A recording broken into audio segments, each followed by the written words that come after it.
Você estava muito bem até que você lembrou. Pode ter sido uma música, uma foto que apareceu, né, naquele arquivo de memórias do celular, e em segundos, literalmente, você voltou para um lugar que você jurava que tinha deixado para trás. Aí a dor volta, a raiva volta, ou as duas ao mesmo tempo, que é a pior combinação que existe. E aí vem o pensamento que geralmente te envergonha, né? Por que eu ainda não superei isso? Nesse vídeo de hoje eu vou te dar a resposta para essa pergunta que vai mudar completamente a forma como você se relaciona com o teu passado e com você. Bom, em primeiro lugar, você precisa esquecer essa ideia de que deixar passado para trás significa parar de sentir alguma coisa. Isso daí é uma mentira muito bonita, mas não serve para ninguém.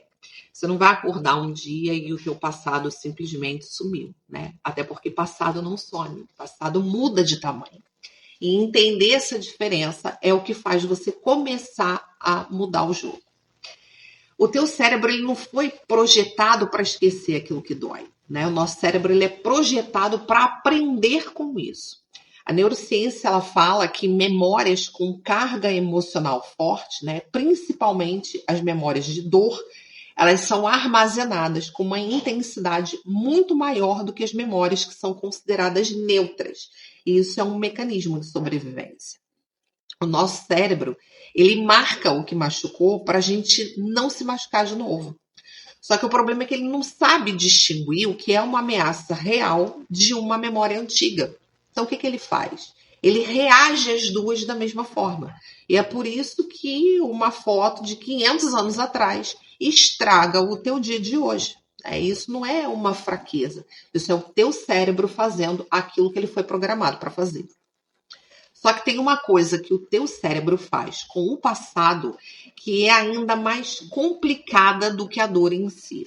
Preste atenção. Você não se lembra do teu passado como ele aconteceu, né? Como ele foi. Você se lembra do passado como ele é agora, né? Como você é agora. Como assim, Mary? Toda vez que você acessa uma memória, o teu cérebro ele não abre um arquivo que está guardado, ele reconstrói. E é nessa reconstrução aí que entram as tuas crenças atuais, os medos que você sente agora, o humor que você está no dia, o cansaço, entra o que você está vivendo agora. Ou seja, a tua memória é editada sutilmente cada vez que você acessa. Isso significa que o sofrimento que você sente quando você pensa no teu passado não é sobre o que te aconteceu. É sobre a história que continua rodando sobre o que aconteceu. E história pode ser recontada, né? Isso também não significa fingir que não dói. Isso significa parar de deixar que um capítulo antigo te defina o restante de um livro, né? A psicanálise chama de elaboração o processo que a gente transforma uma experiência bruta em algo que pode ser integrado. Não é esquecido, né? É integrado, ou seja, é colocado no lugar certo dentro da gente. Não na frente de tudo, né? Bloqueando aqui a visão. É no lugar que é dele, lá atrás, como parte de uma história, não como uma história inteira. E o que impede essa elaboração, né? O que faz o passado continuar pesado mesmo muitos anos depois? 3 coisas. E as 3 provavelmente devem estar acontecendo com você. A primeira é a culpa não resolvida. A culpa que fica nem sempre é sobre o que você fez. Às vezes é sobre o que você não fez. É aquilo que tu não falou, a chance que tu não aproveitou, a pessoa que você não foi naquele determinado momento. E essa culpa vira um looping, né? Você revive a cena, imagina como podia ter sido, né? Se pune e começa de novo. O problema é que o looping, ele não é uma elaboração, né? Ele acaba te prendendo ali. E você não vai sair dele tentando resolver o passado. Tu só vai parar esse ciclo aceitando que a pessoa que você era naquele momento fez aquilo que sabia fazer com o que tinha. Não era pouco, era o que existia ali de mecanismo para você.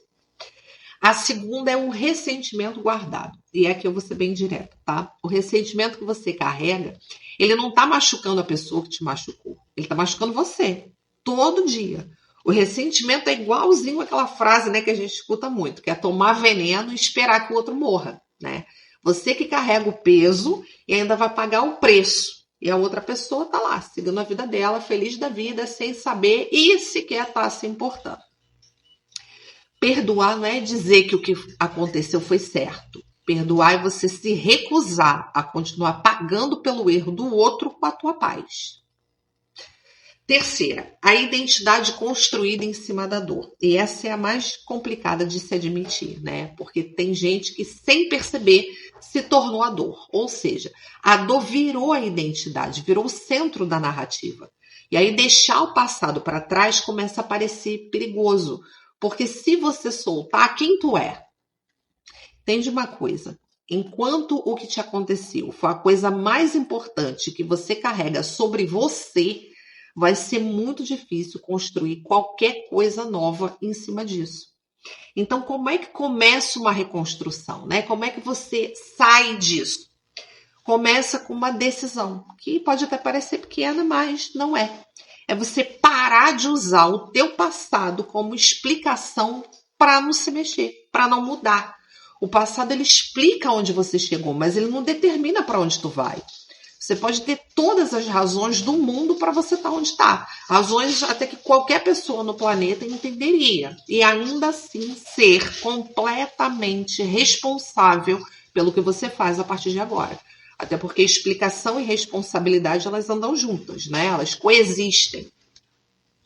A maioria das pessoas que passaram por uma situação difícil, elas ficam presas no por que isso me aconteceu, né? Por que comigo? Enfim, essa pergunta te faz olhar para trás e traz uma ruminação, né? Você fica ali remoendo e não vai te levar a lugar nenhum. E a pergunta que eu tenho para te fazer é: o que eu faço com isso agora? O que essa situação me ensinou que eu não ia conseguir aprender de outro jeito? Como é que eu uso o que eu passei a meu favor? Sofrimento sem significado é sofrimento. Sofrimento com significado transforma. E significado não vem do que aconteceu, ele vem daquilo que você decide fazer com o que aconteceu. E você precisa começar a agir como alguém que já virou a página. Não é fingir, é agir. Porque sentimento não vem antes de ação, ele vem durante, né, ao longo do processo e depois. Você não espera se sentir pronto para recomeçar, você reconstrói e vai se sentindo pronto ali no processo. A tua vida, ela não começa quando o passado parar de doer. Ela começa quando você decide que vai seguir, independente de qualquer coisa que tenha acontecido. Entende isso? E agora eu quero que você pense numa pessoa, uma pessoa bem específica, que você sabe que está presa num passado, que está carregando uma culpa, que está arrastando um ressentimento, que já durou muito mais do que devia. Agora tu manda esse vídeo para ela. Às vezes, o que muda a vida de alguém não é uma conversa, né? Pode ser um vídeo que chega ali numa hora certa. E se você é essa pessoa, que eu acho que você sabe se é, você fica sabendo que o fato de você ter assistido até aqui já é um começo. A gente se vê no próximo vídeo.